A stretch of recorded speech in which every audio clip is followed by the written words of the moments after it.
Olá, o Enfoque desta quarta-feira está no ar e hoje tem o teatro do Grupo Galpão de Belo Horizonte, que abriu o Festival de Curitiba na noite de ontem na Ópera de Arame. Tem também a exposição Séries do Porto, no Museu Oscar Niemeyer, na capital, e um festival de anime em Londrina. Na entrevista, eu recebo aqui no estúdio o diretor da peça Jurassic Musical, que estreia hoje no palco do Era Só o que Faltava. E na trilha sonora, o som do U2 volta ao programa do Enfoque, hoje com outro sucesso do álbum The Joshua Tree, em homenagem ao dia de St. Patrick.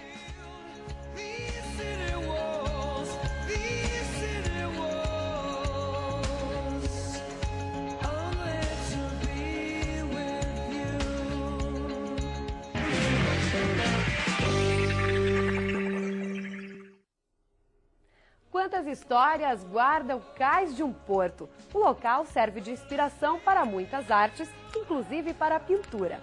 As pinceladas revelam, sob o olhar poético, a eterna sina de um porto, a de simbolizar encontros e despedidas.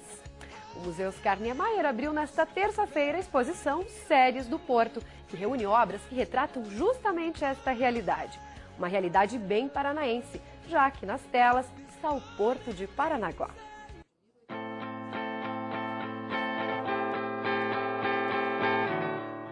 Fernando Calderari, Ricardo Koch e o pai da pintura paranaense, Alfredo Andersen, entre outros renomados artistas do estado, reunidos por uma inspiração, o Porto de Paranaguá, que em 2010 completa 75 anos de funcionamento.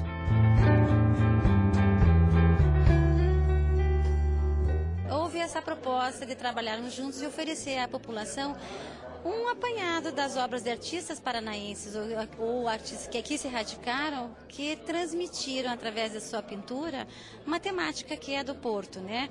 Então são imagens, são representações do cotidiano da cidade, da evolução do Porto. E a ideia também de trabalhar com ela nessa pequena sala é para que a exposição tenha esse lado intimista, lúdico.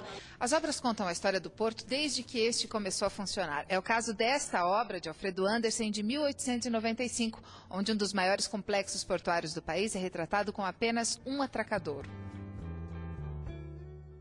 Entre navios e cargas, as obras revelam o trabalho dos estivadores e o dia a dia movimentado do porto. O porto não é apenas um local de trabalho duro, de navios, guindastes, homens fortes, carregadores de mercadorias, mas também tem o lado plástico, a beleza, a poesia desse trabalho de 75 anos da construção do nosso porto. A exposição, chamada de Séries do Porto, reúne 25 obras e tem o apoio do Governo do Paraná, da Secretaria de Estado da Cultura, da Administração dos Portos de Paranaguá e Antonina e da Caixa Econômica Federal. Quem conferiu a mostra aprova o que viu. Toda linda, a exposição belíssima, nos faz retratar os tempos dos nossos pais, né? E lembrar que o Porto, como as coisas evoluíram lá embaixo, no litoral. Belíssimo, Porto está de parabéns.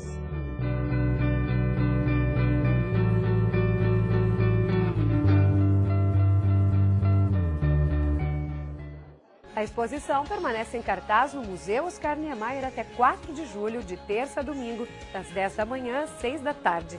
Ingressos a R$ 4 e R$ 2. Animações tipicamente japonesas foram uma grande atração cultural de Londrina nos últimos dias.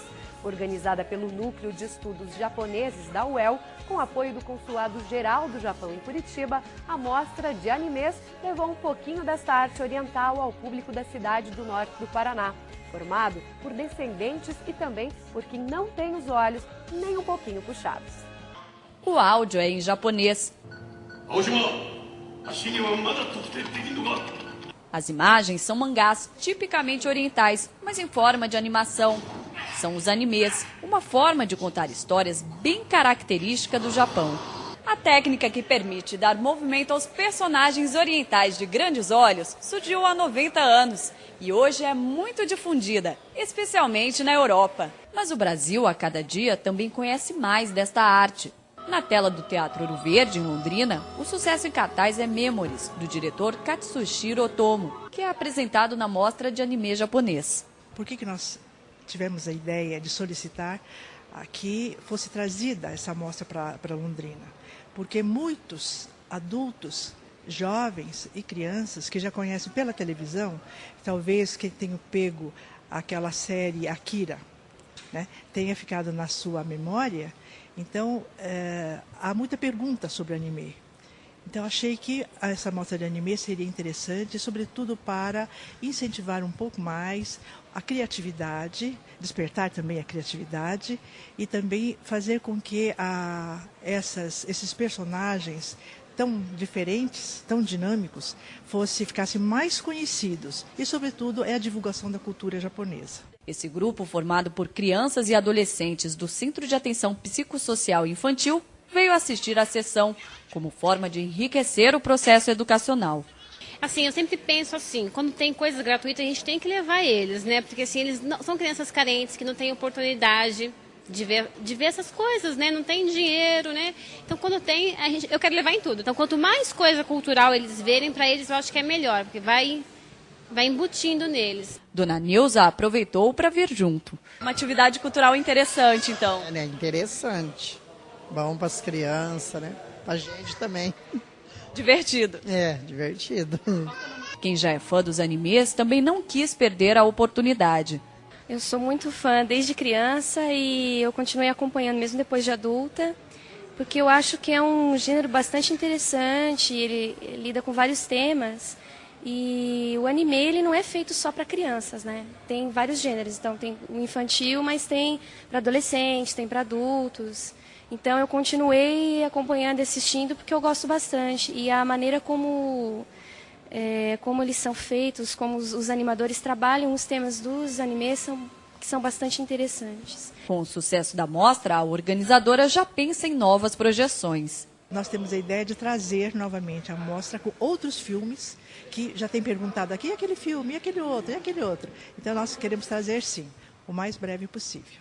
Depois do intervalo, tem a grande festa de abertura da 19ª edição do Festival de Curitiba, que reuniu grandes nomes do Teatro Nacional. Não perca, o Enfoque volta já. Na segunda-feira, aqui no Enfoque, a gente mostrou o disco The Unforgettable Fire, que levou o U2 à condição de astro do rock mundial em meados dos anos 80. Hoje, dia de St. Patrick, padroeiro da Irlanda, a gente traz na trilha sonora o trabalho seguinte da banda. Justamente aquele que consolidou um mega estrelato e transformou o quarteto irlandês em um dos maiores ícones da música do século XX. Lançado em 1987, The Joshua Tree levou a banda ainda mais fundo em busca das raízes americanas, gravando nos Estados Unidos, posando no deserto e abordando temas cada vez mais politizados. Este disco vendeu milhões e gerou uma série de grandes sucessos radiofônicos. Mas a faixa que você ouve agora é um destaque que passou despercebido naquela época e que encerra o álbum Mothers of the Disappeared. Os versos focam nas famosas mães da Praça de Maio, em Buenos Aires, que até hoje não deixam ninguém se esquecer de seus filhos desaparecidos nos tempos da ditadura militar argentina.